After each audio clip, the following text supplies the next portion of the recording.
Welcome, everyone. On behalf of the Southern Alliance for Clean Energy, I'd like to thank you for joining us today for a webinar to discuss unlocking the full potential of solar and energy storage in Florida. My name is George Cabros, and I am the Florida Energy Policy Attorney for Southern Alliance for Clean Energy. For those of you not familiar with Southern Alliance for Clean Energy, we are a nonprofit organization that promotes responsible energy choices to ensure clean, safe, and healthy communities throughout the Southeast. We're a membership organization, and for ways in which you can become a member and get involved, please visit our website at www.cleanenergy.org. We're proud to host this webinar and to be a partner in the 3-year FASTER Collaborative, where we've been working with the state's largest municipal utilities, FMEA, NREL, Lawrence Berkeley National Laboratory, the Florida Energy Office, and others to increase the value proposition for solar power in the Sunshine State. We have also saved time at the end of this presentation to answer questions. In order to ask a question, just click the Q&A button along the bottom of your screen, and we'll work to get in as many questions as we can at the end. Lastly, we're recording this webinar, and we'll send you the recording after we finish. And now I'd like to pass the presentation over to Rick Meeker.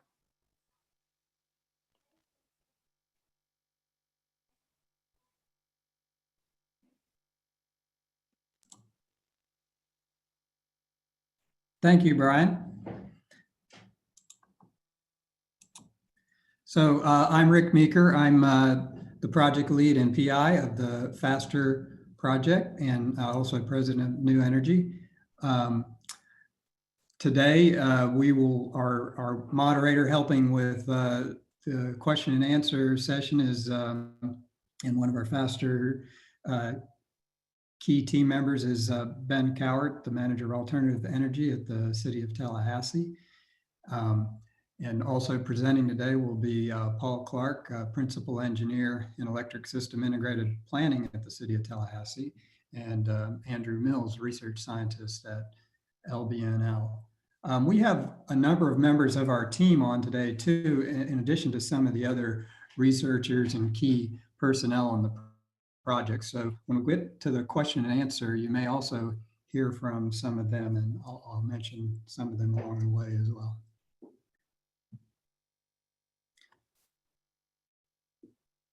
So first, I would like to take a moment to thank our sponsor. This project is largely supported by the Department of Energy, EERE Solar Energy Technology Office, who's been with us the whole way, and especially Michelle Boyd at DOE and her team members. She's been with us since the very beginning, helping us get this project off to a good start before it was even under award, working out our project objectives and tasks. And we appreciate all the support DOE has given to us. So today, we're going to talk about the project. This is the first real broad public webinar we've done. We've done a number of workshops. So there's an awful lot of work that has taken place on this project, and we're not going to be able to cover it all today. So we are planning probably a few webinars, at least one more, maybe several. Today, I'm going to give an overview of the project, talk about Florida and solar in Florida, and some of the needs, issues, barriers, and the strategies and solutions that are associated with the research and analysis on this project, including with some help from Andrew Mills and Paul Clark, the solar and storage capacity, value, and resource adequacy. We'll try to save some time at the end for Q&A, and as I mentioned, there will be future work and webinars. So today's is going to focus on the research carried out by Lawrence Berkeley National Lab and Nhu Energy, working closely with some of our utility partners. And then in the future webinars, you'll get to hear some in-depth discussion from National Renewable Energy Lab on some of their parts of the research. So, well, this would be a good time actually to tell you who we are with a little video here. If I can, we'll just see if I can cue it up.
Is it okay now? All right. So I would like to thank Michelle Davis at our office for producing that nice little video for us. So that's the team. Thank you, Michelle. And the team consists of all of the Florida Municipal Electric Utilities with 6 core team members that you saw in the video there: the City of Tallahassee, FMPA, GRU, Lakeland Electric, JEA, and OUC. And those happen to be the largest municipals in Florida that also have generation. Also on the team, through the Florida Municipal Electric Association, all of the 33 municipals in the state have an opportunity to engage Nhu Energy. We're leading the project. The Office of Energy for the state of Florida under the Department of Agriculture and Consumer Services is also a team member, and SACE, who you heard from, Southern Alliance for Clean Energy, and 2 DOE National Labs as research partners, NREL and Lawrence Berkeley. So at a very high level, the project really is trying to provide pathways to a sustainable Florida future through expansion integration successfully of solar storage, responsive load, electric transportation, other resources, which we call Solar Plus. A lot of it is focused on solar and storage, but we're recognizing that to really expand solar, we've got to start to bring all of this stuff together. So we have a project structure to do that. You saw who the team members are. We have a core team, we have an advisory board, and we have a means to engage all the other Florida municipals as well as other stakeholders. So we have involved the investor-owned utilities as well through the workshops and activities we've been doing. Our goals, as they're stated in the actual project SOPA with DOE, are to enable Florida Municipal Electric Association members, the municipals, to increase solar energy to over 10% of capacity by 2024. When we started this project at the beginning of 2017, that sounded ambitious. All of Florida utilities only had 2%, and it was kind of moving along slowly, but things have picked up quite a bit since then, and we believe we're having some impact on that, though we won't take all the credit. We want to provide foundational research that can inform policy and regulation in the state and others who need to develop strategy for widely expanding solar. There's 4 objectives under that. Identify the technical, regulatory, and economic barriers, and conduct detailed analysis oriented around finding the real value, a value-oriented approach for expanding solar and energy storage, and then develop scenarios and strategies that could be actually implemented, and then actually provide assistance to 2 to 4 of our utility partners to actually field some of these solutions and findings. The project was selected for award in 2016. There was a DOE. It was one of a number of state energy strategies projects around the country. We're the only one in Florida and one of only 2 in the Southeast. The other one focused really on community solar up in North Carolina. So we started in 2017, and the work I described in the objectives has been phased across 3 years. And actually, we've had an extension, so we're in year 4 now, but we are ending next month, the end of this year. So that's why we're working on things like this to start really getting the word out. Just to highlight some accomplishments, one of the major things that's really not spelled out in a big way in the objectives, though it is one of our tasks, is stakeholder engagement. We've had 5 major workshops in Florida over the course of this time that brought in our municipal utility partners, investor-owned utilities, suppliers in the solar and storage industry, developers in solar and storage, and our research partners from the labs, and just a whole host of stakeholders. And those have been very successful in bringing people together around these issues. The research and analysis part of it, the items in bold at the top here are where we went into actually a lot of detailed new research on the project, looking at solar variation and how that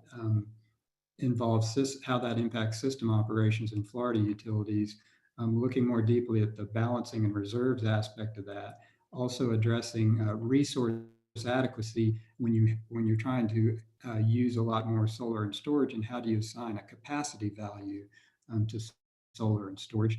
And then looking more specifically at energy storage as a means to enable more solar and help mitigate some of these issues. But along the way, through all these workshops, and we've really had a great participation from our national lab partners, NREL and Lawrence Berkeley, have allowed this project to tap into the massive resources and work that's going on in the national labs. And these are just some of the things that they have been gracious to bring to the project and expose Florida and all of our utilities to some of these things, and even have customized some of the work they normally do to give us a Florida look at utility scale solar and behind the meter energy storage economics. And some of this can be found. There's webinars on this recorded on the FASTER website, so I urge you to take a look at that. Rate design, these last ones we don't have recorded webinars, but we had folks come in from the labs and help inform our partners. We provided technical support to the utilities. That has been going on right up to the end here to help bring some of these findings into practice. And we're working on FASTER. We formed for this project, the Florida Alliance for Accelerating Solar and Storage Technology Readiness, but we're working on looking at how that can be an enduring alliance to continue this mission, because it's really only just started. And I'll explain why that's so important. So first, a quick look at Florida.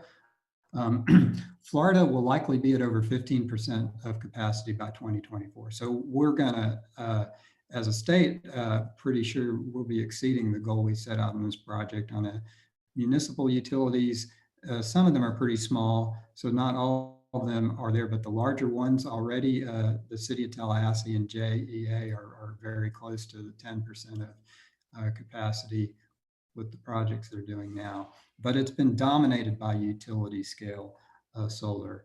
And it started in 2009. The first large utility scale plant FPL put in down in Southwest Florida was the 25 megawatt DeSoto plant, which was the largest in the US for a short time. It was put in under the environmental cost recovery clause.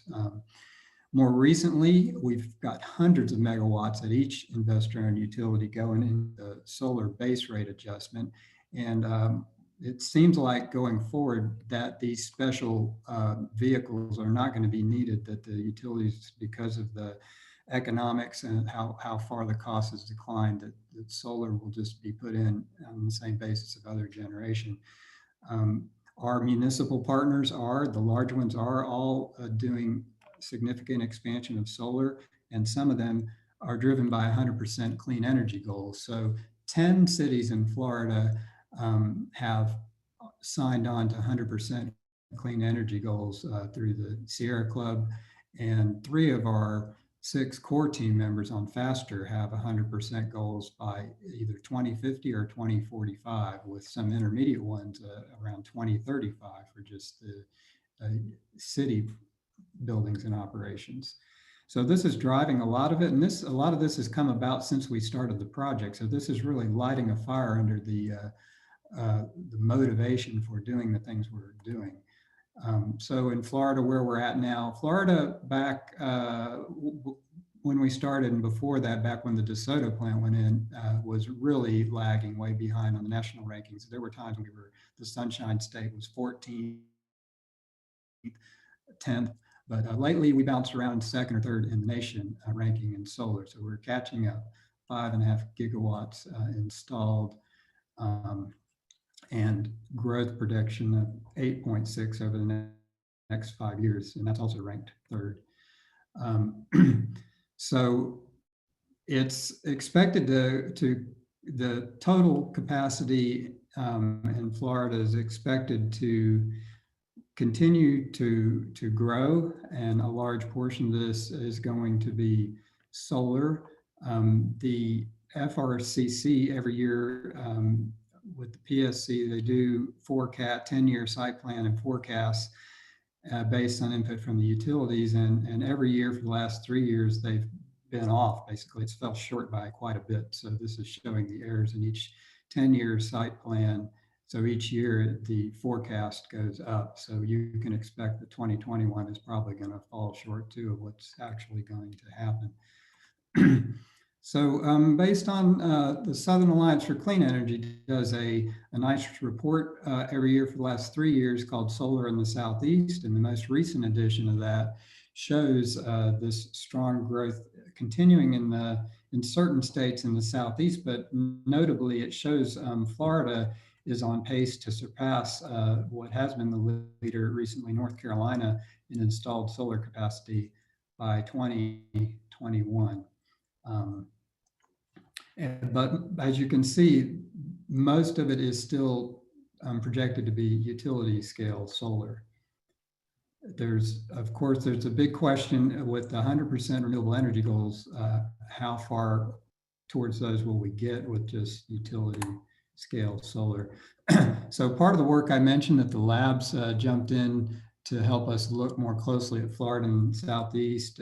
Yo Seal and the rest of the team on the utility scale solar work in Andrew's group at the Energy Markets and Policy Group at Lawrence Berkeley took a look for us as part of their regular update of the annual utility scale solar report at Florida and the Southeast. And it shows that Florida is the new national leader in utility scale solar growth. And there's a lot of detail and data on here that I won't dwell on. There's a whole webinar on this on our recorded webinar on our website. I would urge folks to look at the very good report that LBNL puts out every year on this most current version, and go to the FASTER website. And you can see this version, which is focused on the Southeast and on Florida. So considering Florida, there are some unique things when we're thinking about solar and storage expansion in Florida. One, we are a peninsula, so there's limited import and export, and most of it is to the north at the very top of the peninsula. And we carry very high reserve, relative to other states, pretty high reserve margins because of that. We have to generate and balance a large area, a large portion of the system internally without a lot of help from neighboring regions. So a lot of it's been expanded with utility scale because it's become very cost competitive, right? It's even cheaper than natural gas. It stands on its own economically. Customers that are not good candidates for solar can participate and have solar energy through these utility scale projects. They can be put up very quickly compared to traditional generating plants that take years to permit and construct, and they help meet clean energy goals. And lots of smaller cities and communities that don't have their own generation or their own utility, this is how they do it. They purchase power purchase agreements for clean energy. And I mentioned they go up quickly. The cons are, though, that they do take a lot of land. We have a lot of high value land in Florida that's for other purposes, and we have a lot of agricultural land, and we have a lot of wetlands. If you look at some of you see a wide variation in how much land it takes to put in. It's on average about 600 acres to put in a 75 megawatt plant, but it varies considerably because some of them have to work around a lot of wetlands. And we don't, if you do it that way, you don't get all of the locational values that you might get from reliability and resiliency support. Oh, by the way, I mentioned 75 megawatt plants. So we have many, many 75 megawatt plants sprouting up all over Florida. FPL and Xterra have been putting in a multitude of them. You've lost count now because that's happens to be the Power Plant Siting Act limit for having to go through extra steps and siting and permitting for plants. If you stay just under 75, they're a little easier to put in. But where are we going next with that? We are going to, at these very high goals of 100% renewables, we're going to have to consider more and more the distributed solar and look more out to the grid edge and distribution systems. And these are some figures from the NREL studies and reports, not on this project, but you can go find where in Florida, demand charges are going to drive commercial industrial customers and others to look at these distributed resources more and more. And if you look out to 2027, you find that the net present value for solar for most of the state becomes positive, which says you should do it. So we're moving that way. And also behind the meter energy storage, and this is from some work that also LBNL helped do, specifically looking for Florida. There's a lot of increasing savings to be had for different types of commercial and industrial customers by looking at that. So just real quickly, talk about some of what's going on at our Florida Municipal utility partners, and then talk about some of the research. So City of Tallahassee is one of those that's bumping up around 10% of their capacity as a consequence of 2 utility scale solar. So all the municipals do this through power purchase agreements, largely because the investment tax credit, they're not eligible to take it directly. So they can put in these projects with third parties through a PPA. So the first one at Tallahassee Airport was a 20 megawatt solar plant that came online in December 2017.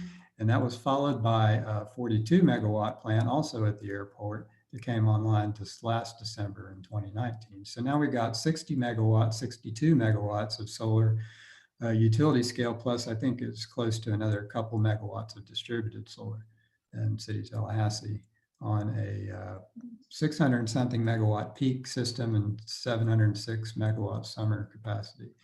City of Tallahassee is one of those that also adopted a 100% clean energy goal, and they're in the process of developing a clean power plan to see how to get there. So 10% seems like a lot, but wait till we see 100%. Florida Municipal Power Association is a all requirements provider for members that are other utilities.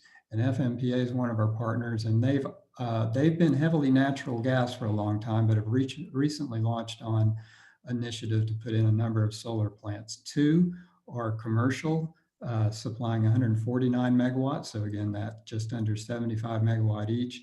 And there's 3 more going in that will be complete by 2023 for another 375 megawatts. Gainesville Regional Utilities was an early pioneer in solar in the US. In fact, they were the first city that did a feed-in tariff in 2006, modeled after Germany, where they paid a premium for people to put solar in. And GRU has quite a bit of solar in their system as a consequence, and also has regular power purchase agreements and net energy metering, as well as a large biomass plant. And they've announced recently they're going to, GRU is another one that has a 100% renewable goal by 2045. And they're in the process of procuring a 50 megawatt plant that will have 12 megawatt hours of storage, DC coupled, going in by December 22. JEA is another that's also with a series of projects going to have a significant percentage of solar. They're adding 50 megawatt solar farms right now that will be complete. All of them will be online in 2022. Currently in permitting, and that was on top of 39 megawatts that were already installed as an earlier series of projects. One of those has energy storage with it, 2 megawatts with a 4 megawatt hour battery. And we're also helping, as part of the FASTER project, to examine the potential role of energy storage in these 250 megawatts of new additions. They also have a unique program in Florida, a $4,000 rebate towards customers who purchase qualified behind the meter battery energy storage systems. It currently has 179 participants. And these are locations of plants in Jacksonville spread all across the service territory. Lakeland Electric has several large plants also at their airport. So airports are a popular place to put these large plants because of the land availability, but you also have to consider FAA requirements. Some of the city of Tallahassee's recent 42 megawatt addition, it had to be oriented at a slightly different orientation, one that actually shifts some of the output more to the evening, which is helpful. But it's more because of the FAA regulations. Lakeland has a lot of this 14 megawatts is at their airport, and they are also contemplating a new addition, possibly in their 50 megawatt. Orlando Utility Commission has long been a leader. They have too many things going on to talk about, but notable things are they were one of the first to put in, I think the first in Florida to do floating solar. They have 32 kilowatts of floating solar, and they're doubling that. And they also recently won a DOE award to put in hydrogen with this system for dispatchable hydrogen as a resource, with electrolyzer producing hydrogen from the solar. They've also put a network all around the service area of MET stations to be used to help with forecasting with high penetration solar. And they're adding a battery, flow batteries they're adding flow batteries and a battery at a substation.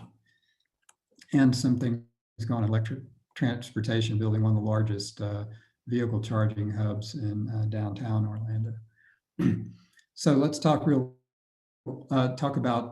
high penetration solar characteristics and some of the things we've learned and we know about Florida. So this is the flamingo curve. You've all heard of the duck curve. This shows us how solar at different penetration levels would affect the total load curve through the day. We might call this net load, but this is really just taking out, I might coin a new term for this, the non-dispatchable variable resources. So what we're doing here is trying to see, of all the resources that you just can't dispatch, if you add 60 or 250 megawatts of solar or whatever it is, this is increasing amounts imposed on your current load profile, in this case for a winter day. It tells you what you have to do with the rest of the system, the rest of the generation that you can control and dispatch. And it also shows you what might happen to your system peak and what kind of ramp rates you'll have and all kinds of stuff that it helps give insight on the research. We've done a lot of these on the project, a lot of different ways looking at our different utility partners. So this is looking at different size balancing authorities, a small balancing authority. These were produced by NREL, Elaine Hale and her team, looking at different parts of the year, January, March, August. You'll notice in Florida, we have a clear afternoon peak in the summer, but in the winter, we have this dual peaking. And a lot of the northern Florida utilities are actually winter peaking. So that's why you see this even larger peak in the morning. And then in the shoulder months, if you notice the scale on the left here, the overall system load goes down quite a bit. And that in the spring and fall, that's where we get some interesting challenges we have to look at when we have lots and lots of PV and it's making up a really large percentage of the load then. So these illustrate that to us and just help us quantify that. So high penetration PV, once you're talking about beyond 15, 20, 30%, you know, we can get up to that. And we're talking about system-wide. We did an early DOE project that was a 5-year project at FSU CAPS, where I was before, that looked at individual distribution circuits and all the issues with getting high penetration there. But now we're talking entire utilities, entire service areas, entire NERC regions, and the whole country. So that's a different story. If you want to get above 15, 20, 30% there, you can't just stay with business as usual and still keep your system in balance. So utilities operate off of a load forecast, and they try and plan day ahead a dispatch of all of those resources. And it's produced based on demand. And if we have high PV, it's going to change things in ways that aren't currently forecasted usually. So more and more are trying to figure out how to incorporate this PV forecasting more integrally into this existing process. So we've looked at how, what are the biggest ramps you can get from PV, and some of the biggest are when it's a combination of things. And that's one of the concerns that our utility partners brought to us was, well, what happens if the PV ramps has a large ramp when we've got 60 or 250 megawatts on a 600, 700 megawatt system? And then other things happen, like we have both City of Tallahassee and JEA have large loads that can ramp 50 megawatts at the National High Magnetic Field Lab can come on and off all the time. And there's a large steel mill in Jacksonville that does something similar, a big load coming on and off. What if that happens at inopportune times, right when the solar is ramping? So then you have to look at all that together to see, well, what's the biggest ramps you can get on the system that you have to figure out how to handle at above 30, 50% and more penetration. And then there's other things that can happen too. You can have reserve call-ups that utilities are required to respond to in the system to make generation available. And you can also have contingency events. Something can fail, a generator can fail, or a transmission line. You can also have PV overproduction on low days, which might be those what we call shoulder months in the spring and fall. And if you just go business as usual, you just put more and more PV in and just see what happens, you're probably going to find yourself, this is an example where you can drop below the margins you set for all the generation in the system and where it can operate. So you got to make sure that you're keeping enough margin on the top and the bottom with the generation that's online at any given time to respond to things that happen in the system. And if you have this a really big variable PV changing a lot, it can make it more complicated anyway to figure out how to stay within what those margins should be and how to stay within them. So we've looked a lot at different ramp rates. I don't need to dwell on this, but these are some examples in City of Tallahassee system of ramps that we've seen from the data. We've examined a couple of years of data, and that includes with operation of these large PV plants online now, 20 and now 60 megawatts. Here's an example of, so, you got to separate how much is from existing things that are going on, the load. This is solar with this is load only ramps you see in the system. I mentioned over 40 megawatts, and that's driven by a large load that comes on and off. And we can see how many of those happen per year by looking at the actual data. On a 5-minute interval, it's 25. On 10 minutes, 62, 125. Then if we add in 60 megawatts of PV and see what the net load ramps are, we find that the 5-minute intervals are almost 4.5 times as many of these ramps greater than 40 megawatts. 10 minutes is almost 2.5 times, and 1.5 times for 15-minute intervals. So this gives us a good handle on what's going to happen, and you can keep extrapolating that out as you go above 60 megawatts and do this kind of analysis. So what do you do? Strategies and solutions for dealing with this. Well, you've got a number of things in your toolkit. One is you can adjust the strategy and the rules that the operators use in the day ahead planning and the day of planning for how they're going to operate the system and dispatch the resources they have. So that's probably the cheapest thing to do, is to sort this out. You just need to analyze a lot of data and do a lot of careful analysis, and you can make some changes that might help you get higher and higher PV. Part of that is you add solar forecasting into that process. And for a lot of folks, that's not really there yet. They're just kind of getting started on how do I include some solar forecasting, and on what resolution do I need, and how far ahead, hours ahead, day ahead, and how accurate does it have to be. The other one is solar curtailment. If the solar is too much production at certain times, can I clip it off some to help maintain the system in balance? And more and more PPAs are providing a provision to do that. The economics, the contractual part of it is covered in the PPA now, including the city of Tallahassee. They can call for curtailment if they need to, and they haven't had to yet, but they've come close.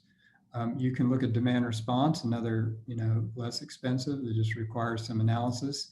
And you see a lot of demand response programs in California on the West Coast, but not as many in Florida yet. But when we get to these higher penetrations, undoubtedly it'll be a tool we have to use. Aggregation helps. So I mentioned we have big concentrations of plants right now in one area, like all at the airport. At JEA, they are scattered around, and we've done some studies. Of course, you get a benefit when they're scattered around that reduces the variability that you have to mitigate. And then finally, the most costly option, but a very effective one, is energy storage. And for this particular, the type of problem we're talking about at very high penetration levels and trying to operate and balance the grid, we're really looking at trying to just deal enough with that variation that's introduced so that we can manage it also with all the other resources using some of the normal operating practices that are in place. And then another idea that we've looked at that you'll hear in a future webinar more about is reserve sharing, which I made it I put these kind of in order of priority and order of costly and complications of implementing. Reserve sharing is a big deal to try and do that, where we don't really have any mechanism to do it right now. Balancing and reserves must be planned to accommodate PV, and if you don't succeed, you get these excursions outside. If these are kind of the limits you need to stay in to meet NERC regulations, you're going to have occasions where the variability drives you out. You can simply widen the limits, maybe, but the implication of widening the limits from a regulating reserves point of view means you're maybe keeping more generation online than you need to. You increase your spinning reserves, and that costs a lot of money to have generators online just to try and keep from having these excursions. So the power system always you got to obey the laws of physics. It's going to try and stay in balance. Generation has to match the load. And when something has to give at the system level, one of those things is ACE, area control error. So when it's having trouble staying in balance, you can have deviations in frequency and inadvertent power exchange. And the metric for showing that is the area control error, which is regulated by NERC, and utilities have to stay within it. So you can see here that this is an example from real data of where solar PV variability shows up in that key metric that utilities use. So we looked at specifically in Jacksonville aggregation for 5 of the 9 or so plants they have here, and we quantified. This is a plot of some of the data, didn't have the numbers on it, but that you do get benefit from aggregation and reducing this variability, comparing a single large plant to a number of smaller ones. And we can quantify that. This looking at single plant, 61 to 95% of the ramps occurred between 61 and 95% of nameplate. If we look at 5 plants, that reduces to a smaller range. The size of the ramps all fall within 28 to 74% of nameplate. So we've brought the ramping down quite a bit by spreading that over 5 plants and aggregating. And the role of DR, some loads coincide with incentives. You can shape the load of the system. So rather than trying to do it with a battery or curtailing or something else, maybe you can just incentivize how people use their load and get it to line up. So finally, we looked at energy storage for ramp mitigation, and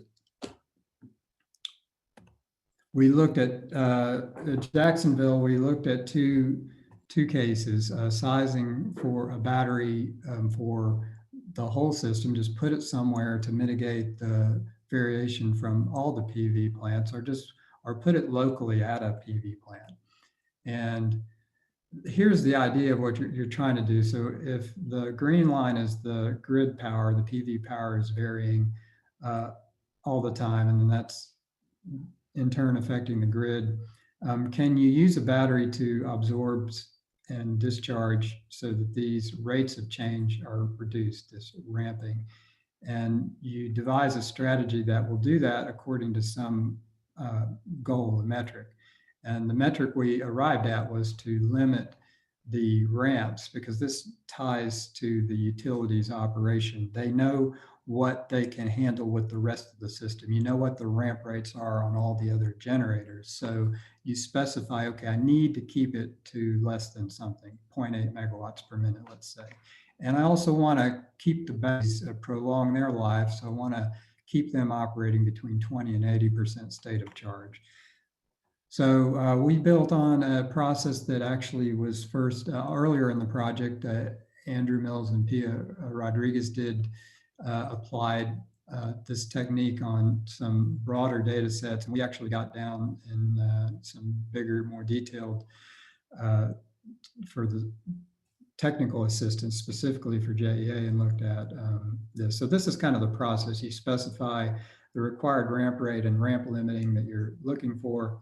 Ramp limiting performance in terms of how much of the ramps do you need to keep in limits, and then any charging timing restrictions. So do you want to charge at night, or do you want to charge from solar? If you're trying to get investment tax credit, you can add all that in. Set the battery power, start out with the power and the size oversized, and then we run it through a control algorithm that's trying to do that, smoothing, keeping the ramp limit to less than the amount that's specified. Then you look at that over an entire year, and CDF cumulative distribution function tells you how many of the ramps are in limits. Are they all in limits? And you do this iteratively until you get them all in limits. And then once you get a battery that is sufficient but not excessively sized, then you've arrived at your battery capacity and power rating. So yeah, we already talked about why we're doing this, all the plants that JEA is looking at in their system. But we looked at actual data. This is an actual use case. And we did it for different ramp limitations here. This is for all. So this is for the first case, if we're looking at all. So the other one where I said 0.8, that was for a single plant. If we're looking more broadly at 250 megawatts of PV, we're going to limit the ramps of all of those to different. If we specify different limitations of 2, 4, 6, and 8, you can see here how the battery capacity varies depending on what limit you choose. And then the idea here is that or you could put one at each plant, and at 1, 2, 3, or all 5 plants, and then you can get ramp mitigation that way. So this is doing the second case where we just look at an individual plant and we limit it to 0.8 megawatts per minute, keep the SOC between 20 and 80. And this gives us the sizes, both in energy and power. And then we can also say, well, what if you can tolerate it, just once in a while going out? So you need some kind of probabilistic analysis if you want to see what the cost of this is. So, and you can see that the battery size, just by dropping a few percent, letting it go out even 0.1%, the battery size drops from 52 megawatt hours to 29.8. So some key learnings from this. First off, the battery for 50 megawatt plant is 52 megawatt hours and 40 megawatts. So you're always here right now, people are putting in like 4-hour batteries with a PV plant of a certain size. They're matching the power and then putting in a 4-hour battery. Well, for ramp mitigation, what we're finding is you don't really need anywhere near that size if you're just trying to do this attenuation of ramps. And the other thing is, if you can tolerate occasionally letting it go out, either that's just an ACE excursion that you're not going to get fined for, or better, that you're dealing with it with some other tool like a demand response or an operating change or something, then you can save a lot on the size of the battery that way as well. The other thing to consider is the cycles. And we looked at that and they're not bad actually using it for this. We think they'd be in warranty. Some things that are research items for additional research that others are looking at and could be looked at more is the power fade and capacity fade, which utility scale batteries are, I'm about at the end, 25 mega 20 years or more compared to automotive and other types of batteries. So this is just an example where that a really extreme day, this day right here, zooming in on it, this one day was driving that. If you just say, well, I could let it go out this one day in excursion, then you get to save a lot on the battery size. So that's the point there. Okay, so I've been eating up a lot of my time here. I hope that was helpful. This is just the tip of the iceberg. There's a lot of research this project has done. You can learn more at the FASTER website. You can join our mailing list there and see there's a lot of reports and publications that are going to be following. Some of them are already out though, and you can look for those there. And the future webinars, we know there'll be at least one more on this absorbing the sun, operational practices for balancing and reserves, and the work on predicting distributed generation growth in Florida by Paratosh Das. So with that, we're going to save questions to the end, so you can put them in the Q&A box. And I'm going to introduce both of the next speakers, because the next session is about capacity value and resource adequacy. And we've had a couple looks at this. Andrew Mills at Lawrence Berkeley has done some in-depth work on this on the project. And then Paul Clark at City Tallahassee has also looked at it specifically with their data. So Paul, starting with Paul, he is a principal engineer in electric system integrated planning for the city of Tallahassee, and he's got a wealth of experience in this area, has been around for a while working at other utilities in Florida, city of Lakeland and Tallahassee. And he works with supply and demand side planning at the city of Tallahassee. Andrew Mills is a research scientist in the electricity markets and policy group at Lawrence Berkeley National Lab, where he does research on integration of variable generation in the power system. He's co-authored quite a few publications in this area. He has his PhD and MS in energy resources and mechanical engineering degree from Illinois Institute of Technology. His PhD is from UC Berkeley. And I will say Andrew has been a terrific resource to work with on this project. He knows a lot about this area, and he has also brought in a lot of other resources from Lawrence Berkeley to kind of help round out the perspective. So we appreciate that. And also Paul has been with us all the while, helping us with all that research I showed on City of Tallahassee data and all of that. We've worked closely with Paul, and he's been very helpful there. So with that, I'm going to turn it over to Paul. And are you guys going to give him control, or do I need to? You guys need to do that, right?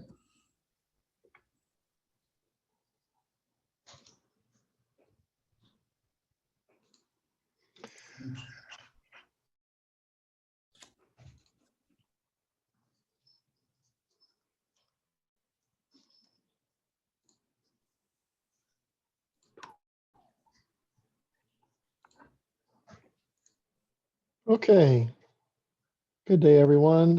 Again, my name is Paul Clark, and today I'm going to be presenting a few slides outlining somewhat of an informal investigation into a method for estimating the capacity value of solar PV for resource adequacy planning purposes.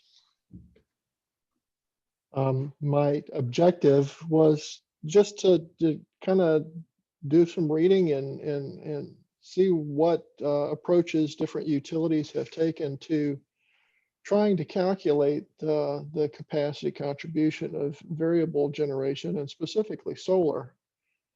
And in my case, I wanted to do it based on the actual performance of one of our new solar resources, specifically the Solar Farm 1 that went into service back in 2017.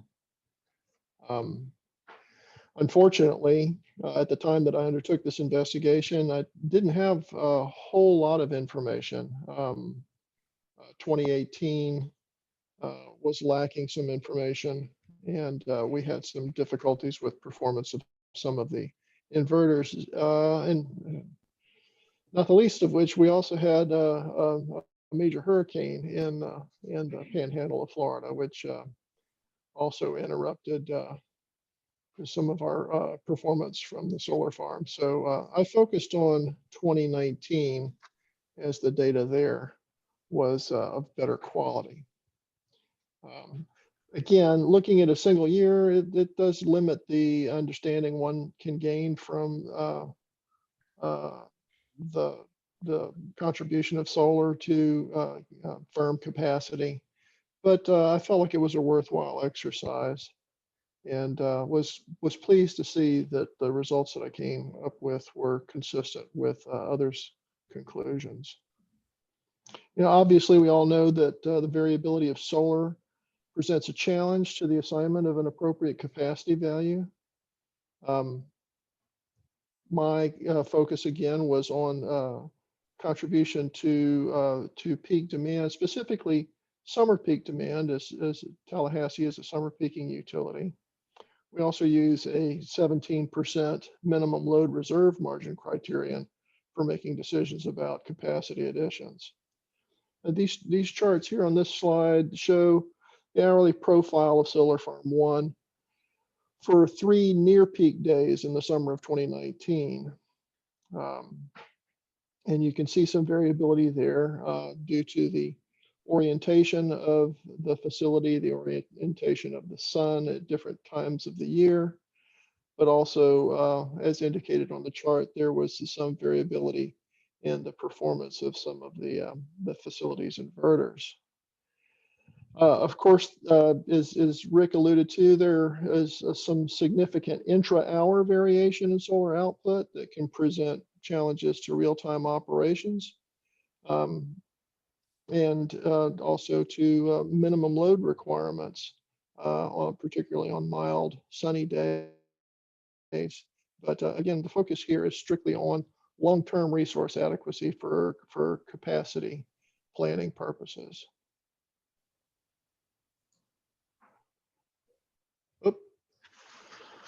Okay, as part of the investigation, it did a survey. It actually did multiple surveys of the assumptions used by the Florida utilities.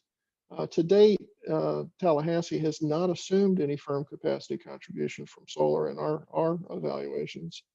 But we were aware that the other utilities had been making some assumptions. This table shows the results of the survey that I conducted and completed back in the spring of this year. You can see quite a bit of variability.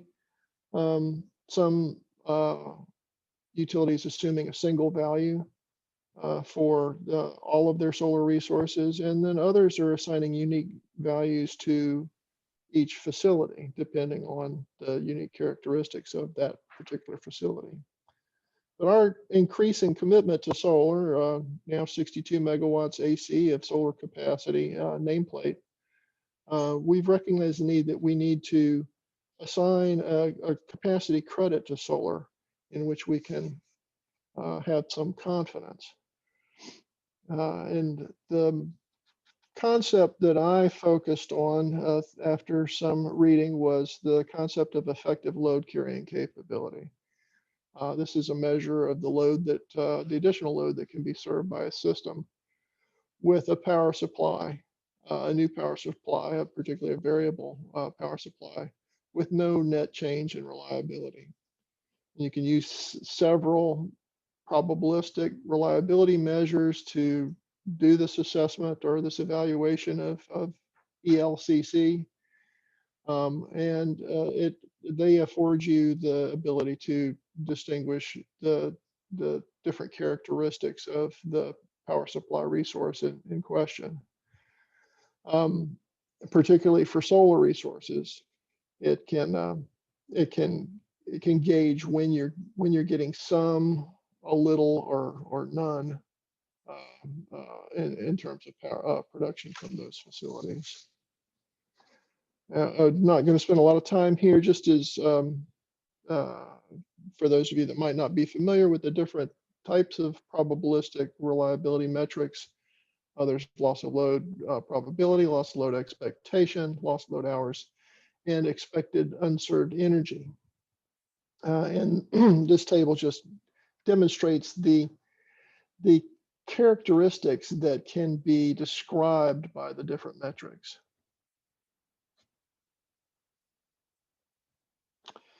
And ELCC can, and other risk-based methods, can place greater weight on high-risk hours and less weight on low-risk hours. And there are, time period-based methods that attempt to capture this risk indirectly by assuming a correlation between hourly demand and the probabilistic resource adequacy metrics. And generally that relationship holds, though it can be compromised at times, such as when there's scheduled maintenance of generating units, conventional generating units on an electric system. And this is what the intent of this chart here is, to try to evidence that particularly when City of Tallahassee has high loads through the summer period, you can see here that we have projections of higher incidence of expected unserved energy.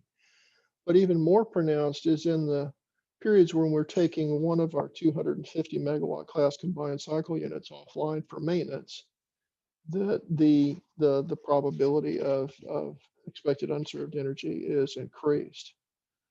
So there's other things that we would need to do to address these concerns in this area that are outside the scope of this investigation. So just real quickly, the approach to calculating ELCC that I used was first identifying the different data that I was going to need for the existing conventional generating system, the solar resource. I chose EUE because, again, based on the table earlier, it not only allows you to see the frequency and duration of loss of load, but it also allows you to gauge the magnitude of that loss of load. So the general methodology was to start with using the tie line and generation reliability software, Tiger, which is a public domain software written by a former employee at the former Florida Power Corporation, now Duke Energy Florida. Model the system with the hourly loads reduced by the corresponding hourly production from the solar facility, and then make note of the expected unserved energy level in that case. And then I add the solar production back into the system load and run the model again. And again, make note of the resultant EUE. And then I start adding small increments of a benchmark power supply resource to the model and make additional runs until I get to a point where the EUE observed in step 1 is equaled or it falls below that level. The assumptions that I use, we used our seasonal generator capabilities from our most recent 10-year site plan, our actual generator schedules, outage schedules from 2019. For forced outage rates, I use the NERC GADS database. We also assumed a 200 megawatt import capability associated with our sole tie to Georgia Power. Just real briefly, our import capabilities from the south are highly variable, and seldom is there a value that we feel like we can assume we would be able to get confidently. The benchmark power supply resource that I used is a Wärtsilä internal combustion engine, similar to 5 ICs that we added at our Hopkins power plant over the last couple of years. And then I used the actual hourly solar production from Solar Farm 1, the actual hourly loads. And then I focused on weekday loads that were within 90% of our monthly peak, and focusing further on those hours when peaks have typically occurred in history. And that's what this table here demonstrates, just examining the last, or the 10 years from 2010 to 2019, when the occurrence of our peak demands have been. Obviously, in the winter months, particularly December, January, February, we have predominantly morning peaks. In the shoulder months, we can have morning peaks or evening peaks. Sometimes they're very close to one another, so you can actually have 2 peaks over the course of the day. But of course, summer is driven by air conditioning load primarily, and therefore those peaks occur primarily in the afternoon. So the light gray highlighted hours were the ones that I focused on in particular. So here's an example of the exercise that I went through to estimate the capacity value of Solar Farm 1. And this highlights August of 2019's summer peak. Well, actually looked at 16 hours in August of 2019, because based on the criteria that I use, the greater than or equal to 90% of peak demand, I observed 16 hours that met that characterization. So I start with what was my expected unserved energy when I reduced my load by the hourly generation from Solar Farm 1, and that came out to just over 2 megawatt hours. And then I added the generation from the solar resource back into my load and evaluated what my EUE would be as I added 2 megawatt increments of the benchmark resource, the IC unit. And the values in red indicate that I wasn't quite getting below the with adjusted load shape EUE value, but then when I got to 12 megawatts, I fell below that level, and then I just interpolated in between these 2 values to estimate that in this case the equivalent capacity would be 11 megawatts, which, based on the rated capability of Solar Farm 1, came out to about 55.5%. The chart here kind of shows you, this is the value that I got with no resources added, without the load adjusted. The green line is with the load adjusted, and then the black line just kind of follows as I add the IC units until I get below that green line. And here's how the rest of the year looked. And you can see in the winter months and in the shoulder months, for the hours that I examined, the contribution from solar was very small or zero. For a January peak that occurs at 8 o'clock in the morning or hour ending 8, the peak probably occurs somewhere between 7 and 8 a.m. most frequently. You're not getting any solar production at that time. And so the capacity value of that solar resource for a January peak that occurs in hour ending 8 is 0. But then as you get later in the year and your peak demand starts to move to the afternoon hours, you're starting to see greater contribution from solar for those load hours that were examined. And I believe the average for the summer months, typically our summer peak occurs between June and August, more frequently late July, early August, but we have seen some occur in June.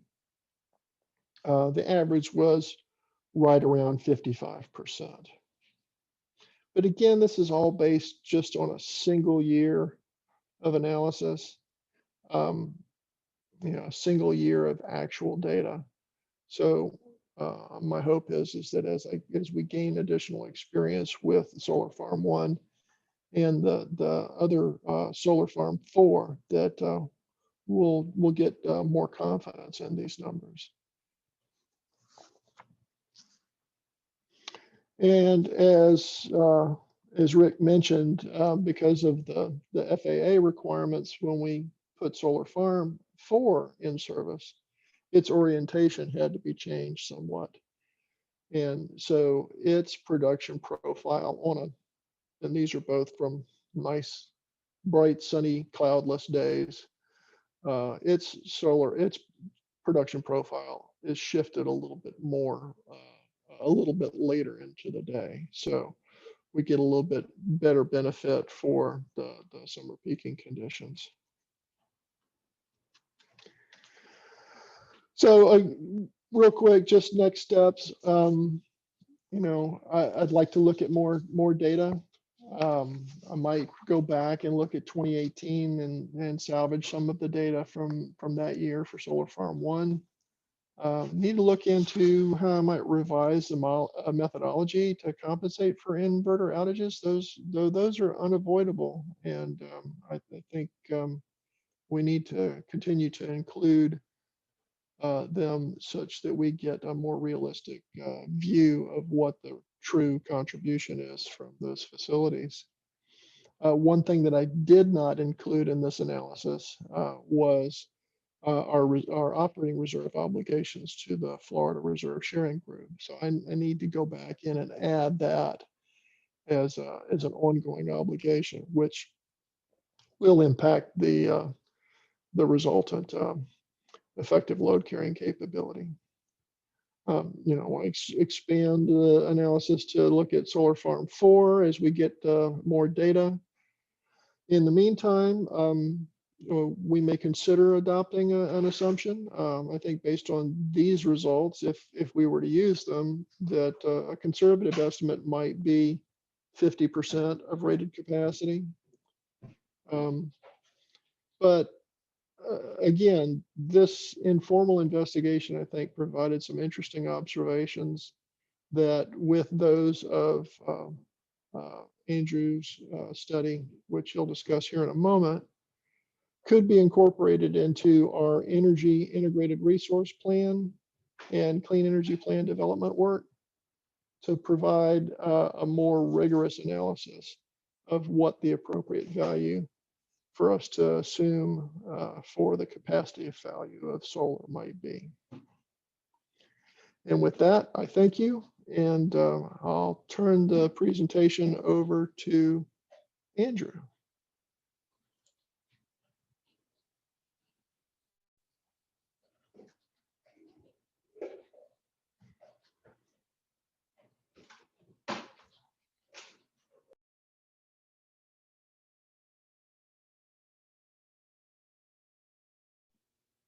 Hey, Andrew, I think you're on mute there.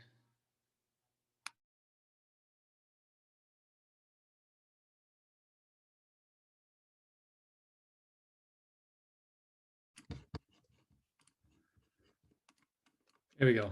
Are you able to hear me now? Yep, sounds great. Great. Okay. Thanks. All right. So I'll be talking a bit about this work that we did that follows really well on what Paul just presented, where we were focusing on the resource adequacy contribution of solar, but then also adding in how can you leverage storage to help increase that contribution.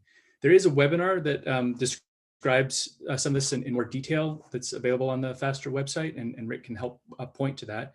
So I'm going to just provide some brief kind of overview of it today and give a little bit of a flavor for it. But if you want to go into it more, that's available. And the reason why we're interested in this, I think it's important to understand that the reason why we're really interested in calculating this capacity contribution of solar is that it can help to defer the need to build other power plants. And so that can introduce sort of a economic value associated with solar. And so this capacity contribution becomes one of the value streams for it. So we've been referring to the capacity value in dollar terms as this sort of economic value of being able to defer the need to build other power plants. And that economic value depends on what the cost of those power plants might be, what your load growth might look like over time, and factors like that. But one of the critical parameters is this contribution that solar provides to meeting those peak demand needs. And so we've been using that term capacity credit to refer to the portion of the nameplate capacity of the plant that is actually contributing to meeting that peak utility need. And I thought that was really helpful having Paul describe that methodology that they used in detail to evaluate that. I'll be adding to that sort of three main points during this presentation. So one of them is to highlight that capacity credit can decline with increasing penetration. So that's one of the things to consider as we start looking out towards future deployment of solar. And then also talk about sort of the role that storage can play in helping to continue to contribute to resource adequacy, and some of the simple approximations that we developed as part of this project that would help to estimate that capacity contribution of storage, and some of the validation that we did to make sure that we get insights that correspond to that real detailed effective load carrying capability methodology that Paul presented. And then finally, I'll just present some of the insights that we gained from utilizing that simple approximation to understand how this contribution of solar and storage might depend on the particular configuration of the plant. And so one of the things we've also seen is that this issue of resource adequacy contribution of renewables has been something that's really been coming to the forefront lately. It's been an important topic for a long time, but we're starting to see a lot more of that. And one of the things that's a clear message from that is that the methods that Paul just described are really sort of seen as the gold standard for how you account for this resource adequacy contribution of renewables. And again, the term there is to call it the effective load carrying capability. And really the key message from this is that the contribution of a resource to that resource adequacy requirement is going to depend on how well the resource's production is aligned with times of high risk of outages. And so this is some results from the Mid-Continent ISO and some of their planning assessments, where you see the production profiles of solar, and then down below, you see how there are these periods of risk of outage that correspond to, look like in this case, they follow pretty well what the net load is doing. And so as you look at solar, you see that its production can be fairly well lined up with that period of high risk, but that as you deploy more and more of that solar, you might shift that period of high risk into the early evening. And one of the things that you'll see with that is that can lead to a declining capacity credit of solar with increasing penetration. And that's what they see in their analysis. You can also compare that capacity credit of solar with that of wind, where it might not be as well aligned with the peak times, and get to the point where the incremental capacity credit of additional solar might even fall below that of wind as you start to push that period of high risk out into the early evening. One other thing that you can note from this is that you see that in addition to shifting that period of high risk, as you add more and more solar, you can also end up with a situation where you narrow the period of when that risk is occurring. And so you can see that again in the net load curves here below, where we've taken sort of a broad peak that's occurred over the entire afternoon, and we've started to now narrow that much more into just those key hours in the early evening when the load is still high, but the solar has dropped off. And that's going to have important implications too for thinking about what role storage might be able to play in helping to meet those shifted and narrowed peaks, and what the duration of storage might need to be for that.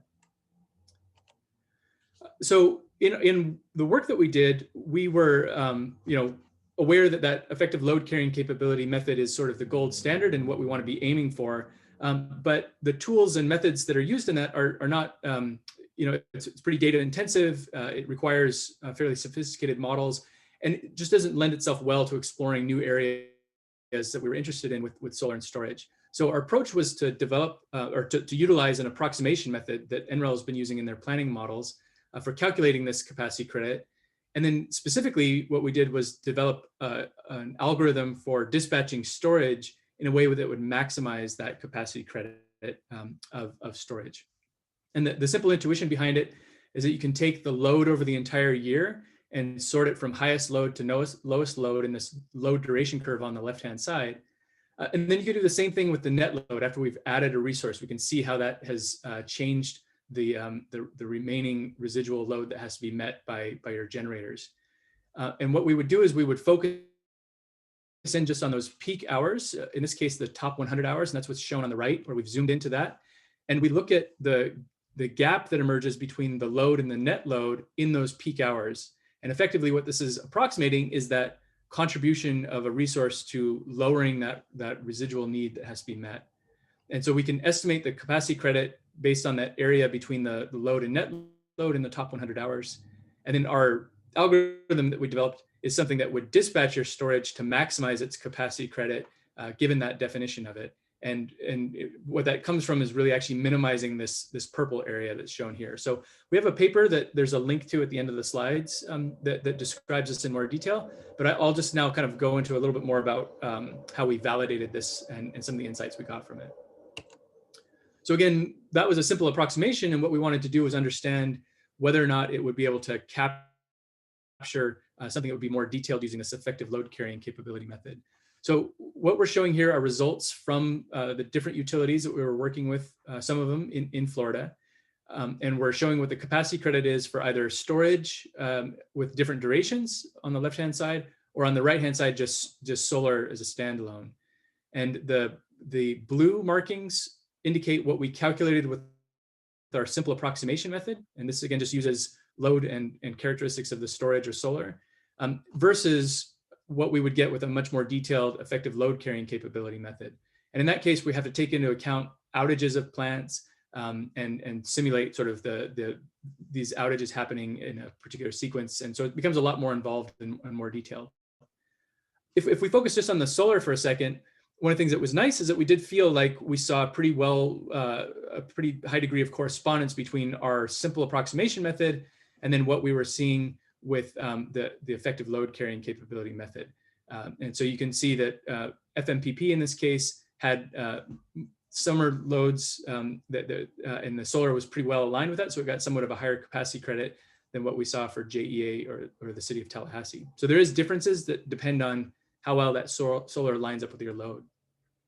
And then on the storage side, one of the things you can see is that the capacity credit of storage really depends on the duration of that storage. And so the duration is how much energy you're storing in that facility. So a 2-hour plant would mean that you would discharge that plant entirely by running it at full capacity for 2 hours. And as you increase the duration of that, you're going to get a higher capacity credit. But if you only have about 2 hours of duration or shorter, you're going to get less than about a 50% capacity credit from that storage. And so that's something that's really important to keep in mind, is that we're talking about resource adequacy contribution, duration really matters. The other thing that we saw was that for JEA and FMPP, that we saw fairly close alignment between the insights we were getting from our approximation versus this much more detailed method. That was not the case in the city of Tallahassee. When we ran this with the city of Tallahassee generators, we saw that our benchmark of the effective load carrying capability came out much lower and it was less effective. So I'll talk about that briefly here in the next slide.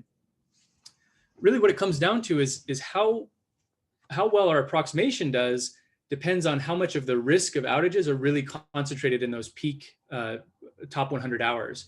And so this just shows the distribution of the risk of outages over the top 20% here for these different utilities. And we see that in the case of FMPP and JEA, we have a pretty high concentration of risk in those top demand hours.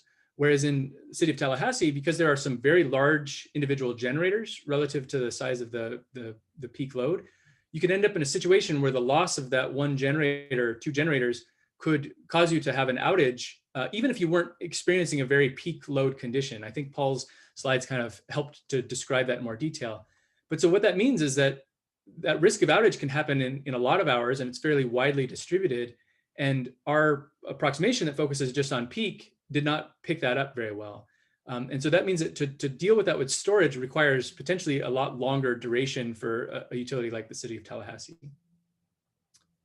We also took this same sort of approach and worked with a utility in the Western US where we took our tools and methods and handed it over to them and then asked them to run their exact same analysis that they had just done using their own internal in-house tools and data, and run that using our approximation method and see how well we were able to capture insights from that. And so in this case, the comparison you want to look at is our approximation methods are in the dark solid lines, and then their much more detailed methods are in the dashed lines. And so for the same scenarios, we were able to get fairly good approximations of what they were seeing. And the insights that come from their particular analysis was that even if we start to add more and more storage, we end up having the remaining sort of peak that has to be met by the next increment of storage being something that gets wider and wider. And so we see that for 4-hour duration storage, the capacity credit of that storage can decline with increasing amounts of storage. That's another factor that's important to keep in mind. But we saw that issue earlier that by having increasing amounts of solar, you can not only shift the time of high risk, but you can narrow that. You can end up with these sort of skinny peaks. And that skinny peak means that in a high solar scenario, our storage actually does better at being able to contribute to meeting resource adequacy with just 4 hours of duration. So those were nice insights to see that we could pick up with this approximation and sort of replicate what we were seeing with the much more detailed utility models. Another factor, I'm going to skip over this one pretty fast, but again, just as I mentioned earlier, when you deploy more and more solar, you can see this declining capacity credit of solar. We saw that with our approximation methods here. So we started off with this 30 to 50% capacity credit. As you add more and more of it, you shift those peaks and reduce the contribution. So that sort of motivates this question of what can we do with storage? What more could we bring to the system so that we can avoid that declining capacity credit and continue to support the system from a resource adequacy perspective? So we looked at using our methods to evaluate the capacity contribution of solar and storage combined. And we were interested in understanding how different configurations of those plants might affect this capacity credit. And so we started off on the left-hand side with totally independent systems where you just have solar and you have the storage and they interact independently with the grid. In the middle, we have this loosely coupled case where we've got some sort of shared infrastructure now. It could be an inverter or it could be a shared point of interconnection.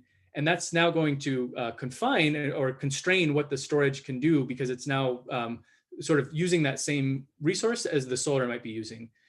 But the storage can charge from the grid in this case. So we're going to have a back and forth power flow from the grid. And then the final one is the tightly coupled case where again, we're going to share infrastructure, but now we're going to restrict our storage to only charge from the solar. We won't allow it to charge from the grid any longer. And this is the final results slide here before we turn to some questions. But what we see here is how that capacity credit of the solar and storage might depend on that configuration. So if we look at the blue line, that's just our storage alone. And we see how that capacity credit really depends on the duration of storage. And that to get to a 100% capacity credit, you have to really have that more than 4 or 5 hours of storage duration. If we add solar to that now, we go up to the red line. So we have the independent solar and storage, and we get the capacity contribution of those two resources. And then the purple and green line are where we now confine that to having some sort of shared infrastructure. And in this case, what happens is that we end up limiting what that total capacity credit is based off of that infrastructure. One of the things we can do is see that, again, there's a difference between FMPP, which has loads that primarily are peaking in the summer, versus JEA in this case, where we have both winter and summer peaks. And one thing that we saw that was interesting is that in JEA, if we sometimes restrict that solar or storage to only charge from solar, that's that green line, we can end up in a situation, particularly in the winter, where we have a peak condition that might occur where the solar might not be sufficient to fully charge up that storage for the next peak. And so by restricting in this way, we could end up with a lower capacity credit than if we allowed that storage to sometimes charge from the grid. So this configuration and how you operate it like that could have some effect. These weren't very large, they weren't huge ones. I think the main thing to think about is duration is what really matters. But these are considerations that you'd want to focus on, and tools like what we have for exploring this are helpful for doing that exploratory analysis. So with that, I'll leave you with this last slide that does have the link to our paper, where you can download that from our website and see more information on that that's available. So with that, I'll look forward to the last questions we have here.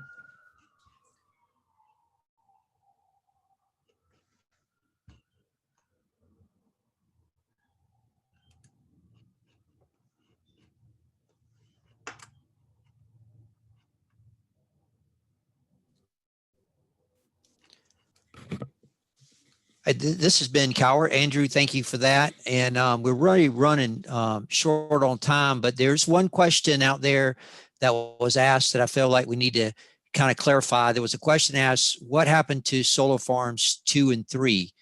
Well, the way that worked is our project developer, Origis Energy, numbers their projects within the state of Florida sequentially. We happen to be number 1, the first one of theirs in the state, so we were SF1. And in between us, the contract negotiations for our 42 megawatt project, Origis did 2 projects with FM, I think actually one with Reedy Creek and one with FMPA. So those were SF2 and 3. And then our 40 megawatt was numbered SF4. And we refer to it as SF4 because that's the project company. It's Florida Solar 4 LLC. So it's a little bit confusing. We don't actually have 4 projects, or 2 of them didn't crater. It's just the way the project developer named them. And Michelle, I think you want to ask, you have a couple you're going to read, and then we got to close it up.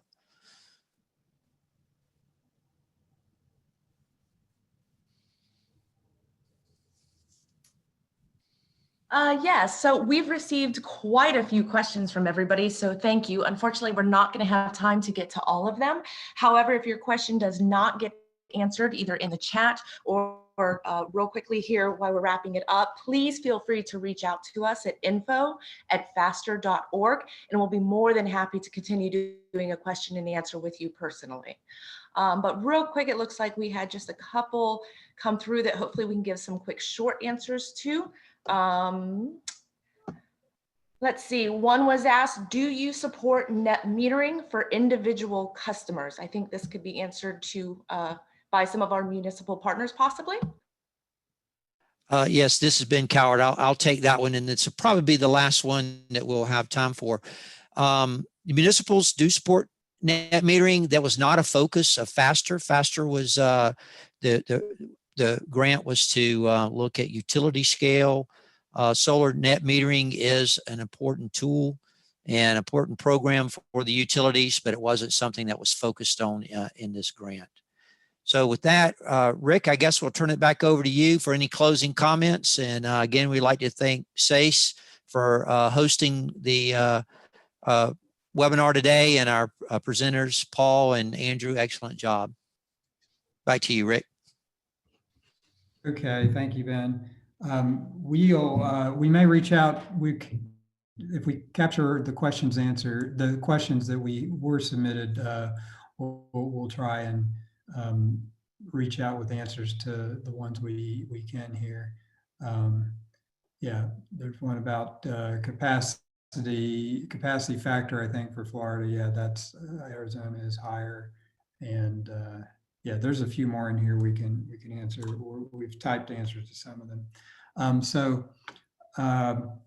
Yeah, I want to thank everybody for taking time out of your day to join us, and I encourage you to visit the website and join the mailing list, and look out for the next webinar, which will also be posted in the events area of the website. And we'll also send a notice to that to everyone who's registered for this one and everybody who's on the mailing list. So I want to thank all of our panelists and speakers once again today. Also, the others on the call, I forgot to mention, we do have some of our team on the call, including a lot of the research I presented around solar variability, balancing and reserves, and battery storage sizing is from Anna Brink, who's on our team, who's also on the call. And if we had a little more time, we could take a lot of questions on that, but there'll be other opportunities. So I want to thank you all for joining today. Also there will be a recording. I guess we'll let folks who were registered know how to access that. Is that right? Yep, I will go ahead and get the recording around to everyone after this. Okay, terrific. Well, thank you again, SACE, for hosting this, and for everybody who participated. Have a great afternoon.